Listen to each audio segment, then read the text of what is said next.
Hi everyone, it's Cassie. Welcome back to my YouTube channel. Today I just want to get on and do a very quick little tutorial on fussy cutting. I know that can be a very sore subject for some people. Some of you just really hate fussy cutting, and I totally understand that.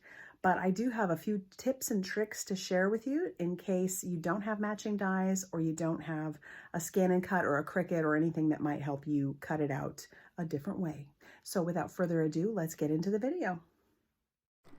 So the first thing you're going to want to do is make sure that you have some very sharp scissors with blades that aren't too long.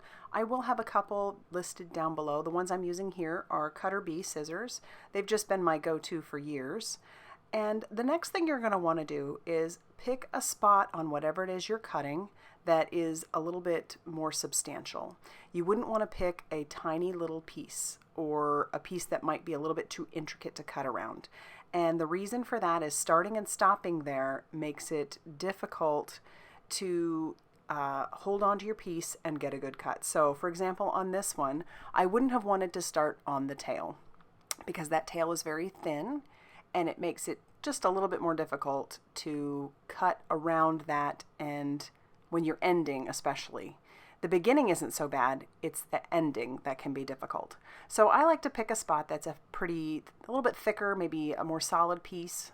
In this case, I started with the back paws, not a big deal. But see, I'm having to round around that, and if I have more paper to hold on to while I'm cutting, it makes it that much easier. So those are a couple tips. Another thing I would tell you is that when you are starting to cut, you're not going to want to move your scissors too much. If you've noticed during this whole process, the only thing I'm really moving would be the piece of paper.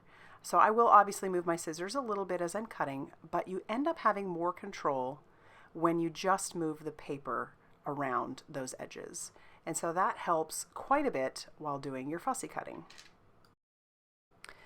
If you end up having multiple things that you need to cut that you stamped all on one piece of paper, I definitely recommend cutting those pieces away from each other. That just gives you a little bit more focus on your one particular object that you're cutting, and it ends up being that much easier to manipulate that paper around your scissors. So there are a few tips for cutting around an image. So now let's discuss cutting inside an image.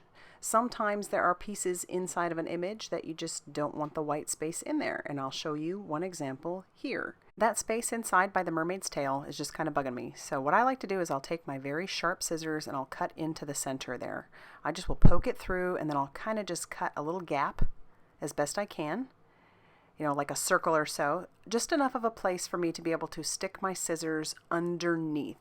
So when you're cutting this way, you want to make sure that you're coming from underneath the image, and you'll do the exact same thing that you were doing before. Hold your scissors where they are and manipulate the paper with your other hand. And then that way you can get a nice clean cut around the inside of an image. And it's a fussy cut all the way around. All right, so there you have it. It's just that simple. If you like this video and you found it useful, please hit the like button and subscribe if you haven't already done so. I typically have 3 to 4 videos a week, and I would love it if you kept coming by. And as always, thank you so much for stopping by. Bye, everybody.